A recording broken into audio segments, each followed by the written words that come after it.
Olá, bem-vindo ao podcast da Twilio. Eu sou a Marcela Klein, eu faço parte da equipe da Twilio aqui da América Latina. A gente está no CONAREC, o maior evento de CX da América Latina. E aqui dentro do estúdio da Twilio, a gente está recebendo clientes e parceiros muito especiais. Bom, sem mais delongas, eu vou deixar que eles se apresentem. Meu nome é Tomás, eu sou diretor de experiência na Index e nós medimos indicadores da experiência do consumidor para mais de 1.000 marcas, em parceria inclusive com a Twilio. É uma honra estar aqui no CONAREC, a gente está aqui com o stand também, recebendo os nossos clientes e parceiros também. Eu sou a Melina, eu sou uma engenheira de telecomunicações, entusiasta do mundo de CX, fui head de CX de telecom por muitos anos, passei pelo mundo de energia, onde eu cuidei da área de CX do setor elétrico na parte de renováveis e agora estou cuidando de CX na área de tecnologia no setor de saneamento, fazendo aí um pouquinho dessa transformação no setor e sempre antenada com as tecnologias. É isso que a gente quer ouvir de vocês hoje, suas expertises nessas áreas. Então, a gente sempre começa o podcast com alguma pergunta um pouco diferente, assim, para a gente já começar a esquentar a conversa. Você falou de várias indústrias que são consideradas tradicionais, né, que estão aí há alguns anos no mercado e que com certeza estão sentindo a necessidade de repensar muito desses processos, né, tanto no atendimento ao cliente quanto tecnologia. Então conta pra gente como é que você vê esse grande dilema, né, onde o público, os clientes estão demandando outras coisas e essas indústrias têm que também correr atrás para conseguir entregar essa experiência, né? Dentro dessas três indústrias, eu vejo níveis de maturidade muito distintos, não só desses segmentos, né, telecom, energia e saneamento, mas também num país de proporções continentais, o próprio cliente também está vivendo uma transformação enquanto o amadurecimento dele, né, dentro desse contexto da sociedade. Eu tenho visto que a gente precisa voltar para os fundamentos de CX e começar a entender persona e jornada. Cada um desses segmentos, entender quem são nossos clientes, quais são suas dores, o que ele conhece desses segmentos, como é que ele se relaciona com a gente, por quais canais ele gosta de falar, e a partir daí a gente colocar, por exemplo, a tecnologia em favor da solução dessas dores. Muito se fala de hiperpersonalização, para isso a gente precisa ir um pouquinho mais a fundo e entender o que ele sabe e o que ele quer de cada um desses segmentos. E você, Tomás, com a sua experiência, obviamente, nessas indústrias e em outras, aqui na Twilio a gente fala, né, é um CX como a gente nunca viu antes, né, foram muitas coisas que já evoluíram e daqui para frente, com os canais, com os dados, com inteligência artificial, é um outro momento mesmo, né? Sim, a gente já viveu várias eras ao longo da história, né? Não somente, enfim, a história das tecnologias e meios de comunicação que acompanham as eras da gestão da experiência do cliente, mas o fato é que existe um grande potencial nos próximos 5 anos de adoção de tecnologias para, de fato, cada vez mais trazer comunicações melhores e experiências melhores para os clientes. E essa era da IA, ela prioriza uma série de ações e processos que no dia a dia das empresas, de uma forma muito simples e recorrente, a gente pode usar tecnologias como essa para potencializar o nosso trabalho. Para quem trabalha na gestão, de fato, da experiência do cliente. Imagina só, antes você demorava, às vezes, dias para responder o cliente, porque você detectou o problema tardiamente. Agora é muito mais fácil de coletar o dado e interpretar o dado com muito mais velocidade. Então, isso torna a experiência mais rápida para o cliente. Além disso, o que a Mel colocou sobre a personalização.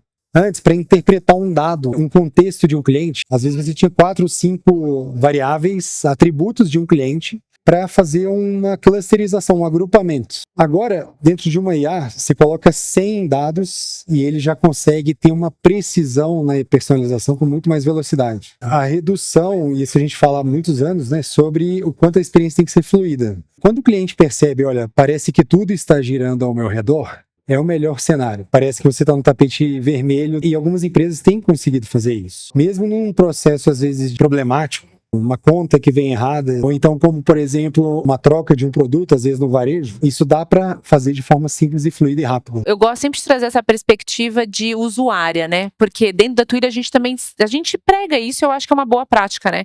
De pensar a experiência se fosse você fazendo, né? Recentemente a gente teve uma situação com um fornecedor, né, de serviços de utilidades, uma não medição na hora certa, né?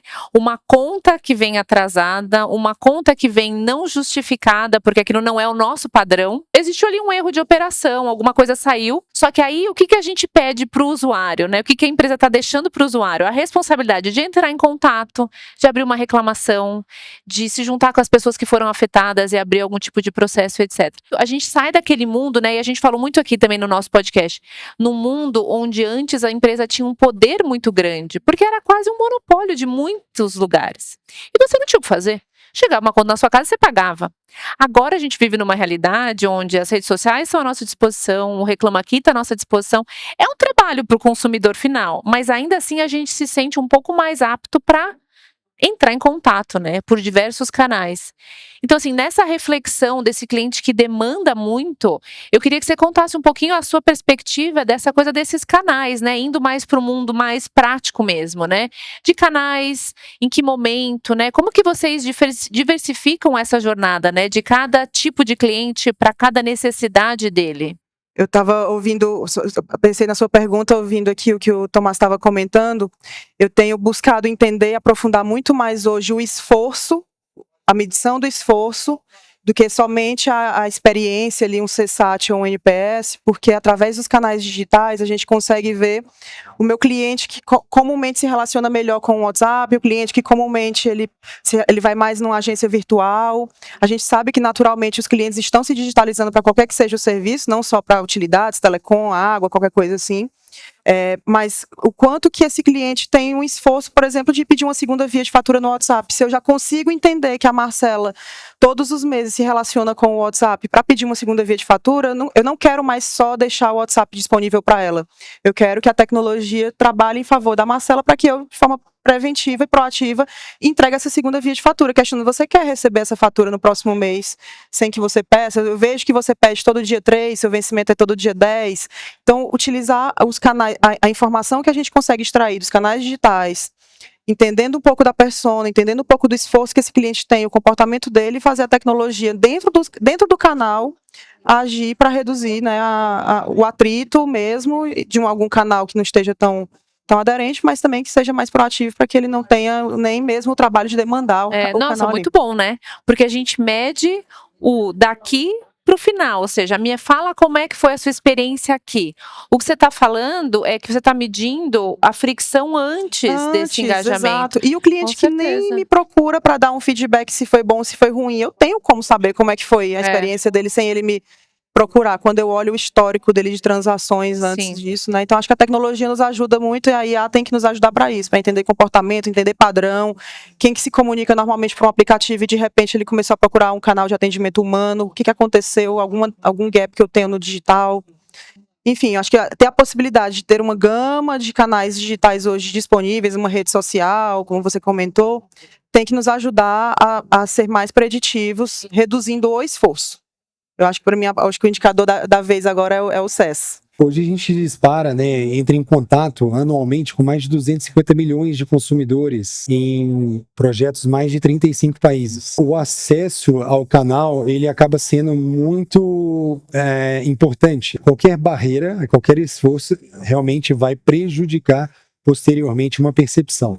A combinação do canal bem feito, com a interpretação semântica da IA, que ele interpreta o contexto e até o que está por trás, às vezes, de um contexto, até mesmo para identificar causas raízes, problemas que estão acontecendo, né? Então, assim, muitas vezes o cliente expressa e a gente coleta esse dado, e o que a gente tem para ajudar a reduzir o esforço, né, pontos de dor da jornada do cliente, é direcionar cada vez mais planos de ação com uma precisão muito grande, uma precisão do plano de ação. Olha, se você corrigir esse detalhe, daqui a 30 dias, você não vai ter mais esse problema nos seus indicadores de experiência. Um outro ponto que a gente fala muito na Twilio é essa volta à comunicação por voz, né? Então, fazendo o caminho da AI, né? Brasileiros, né? A gente converteu toda a nossa comunicação com as empresas pelo WhatsApp.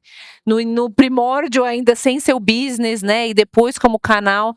Só que a gente fala, mas o brasileiro é o que manda o áudio, né, de 10 minutos, né? Então, a gente quer se comunicar por voz, né? E tem uma questão de letramento da população, que quando você fala de utility, você está falando, como você falou, é um Brasil continental, né? Com vários sotaques, com vários níveis de educação mesmo para conseguir resolver algum problema.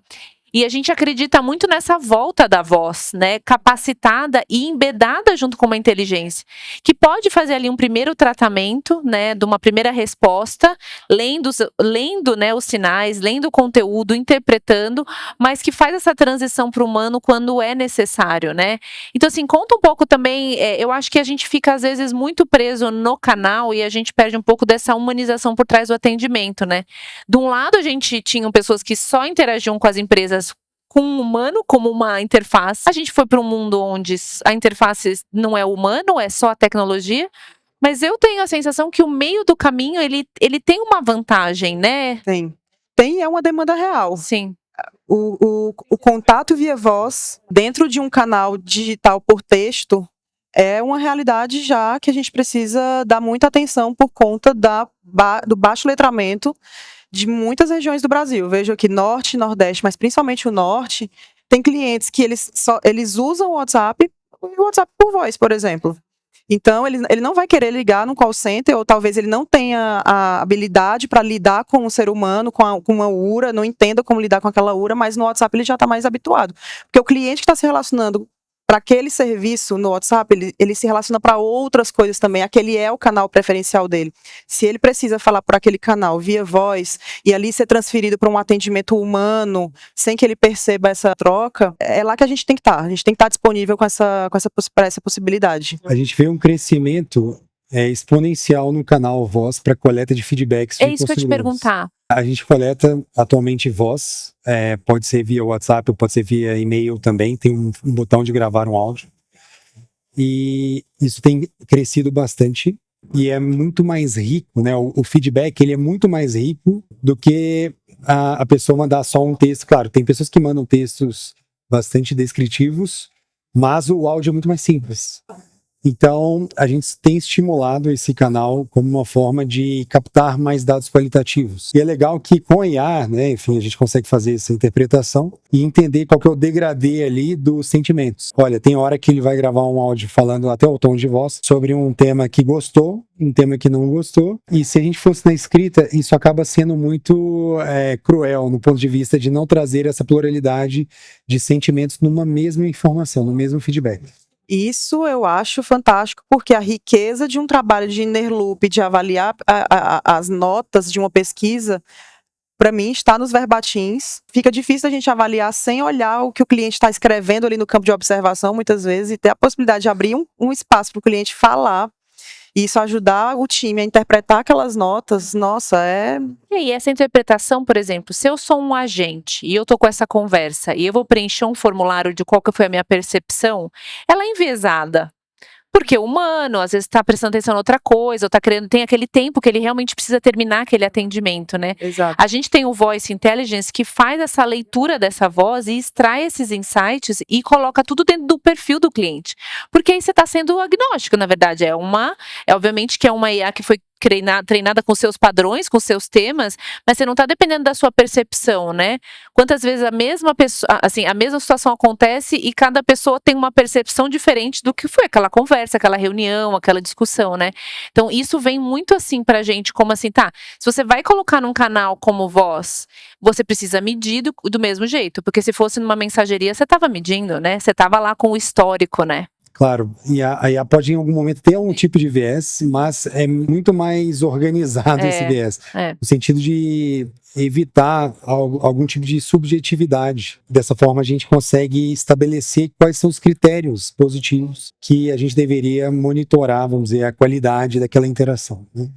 Então, eu acho que trabalhar com um modelo que busque eliminar a maior quantidade de vieses, né, e tornar esse processo neutro, ele acaba ajudando a evitar, por exemplo, questões de turnover. E, claro, a IA como um instrumento de apoio às equipes que fazem esse trabalho. Olhando esse movimento que a gente está, né? Eu acho que todo nosso convidado traz a sua experiência e sabe muito bem qual é o desafio e qual é o ganho quando você passa por esse desafio, né? E cada indústria, cada segmento tem o seu. Então, se você pudesse deixar uma mensagem para essa indústria, né, que você está de utilidades, ou até das outras que você já passou, voltando no começo, né, dessa coisa um pouco mais tradicional que tá precisando se modernizar e atender. Você tem, assim, um desafio pessoal, uma vontade, tipo assim, eu gostaria de chegar nesse ponto e vai ser um pouco esse o resultado se eu conseguir ultrapassar essa barreira? Vou resumir aqui em 2. Primeiro, a gente tem em qualquer segmento, mas agora no saneamento eu vejo isso como um grande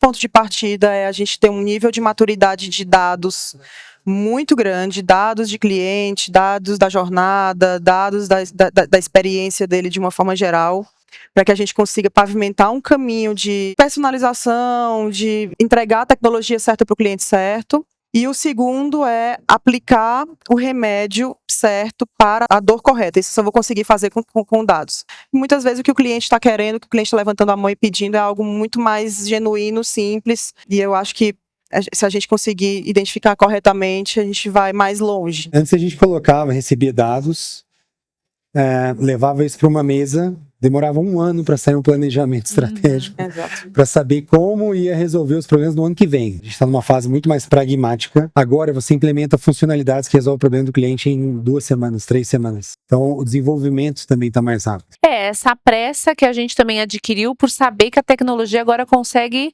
ser mais eficiente e mais expressa, né? Então, assim, tem essa coisa de você já ver o problema, mas também gera uma cultura muito de que qual que é o próximo, né? E voltando ao que você falou, que eu achei ótimo, que a gente já falou aqui também no podcast, fazer o básico bem feito, né? A nossa sensação é que também a gente começa a querer resolver tantas dores e tantos problemas que a gente esquece que o usuário final, na verdade, a melhor experiência que ele pode ter com uma empresa é nem precisar interagir, porque não tem nenhum problema ali, né? As coisas estão fluindo. Imperceptível. Imperceptível. A empresa é praticamente eu não quero imperceptível. saber que você existe. A gente usa o nosso tempo para outras coisas, né? Que é a grande promessa da inteligência artificial, né? Exato. Ao invés de ficar se debruçando em questões manuais ou de uma análise, né? Que não precisaria ter gastado aquele tempo fazendo.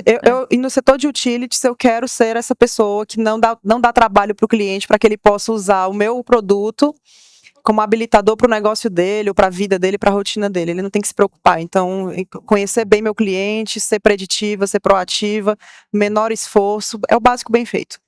E se der algum problema, resolver em segundos. E resolver em segundos, exato. Disponibilidade. No canal que ele quiser, na hora que ele quiser, né? Não quiser. esperar o call center acordar na segunda-feira às 8 horas, né? Porque eu não sei vocês, mas eu resolvo meus problemas no sábado à tarde. É a hora que ninguém tá, né? Ninguém tá disponível, mas é menos disponível do que no horário comercial, que tá todo mundo aqui no CONAREC, né? Vivendo, trabalhando. Obrigada, foi ótimo ter vocês aqui. Obrigado pelo convite, uma honra estar aqui novamente, né? Que agradeço também pelo convite. Obrigada. Vamos aí nos aproximar para construir coisas muito boas. Esse foi mais um episódio do podcast da Twilio, direto aqui do CONAREC. Espero que vocês tenham gostado.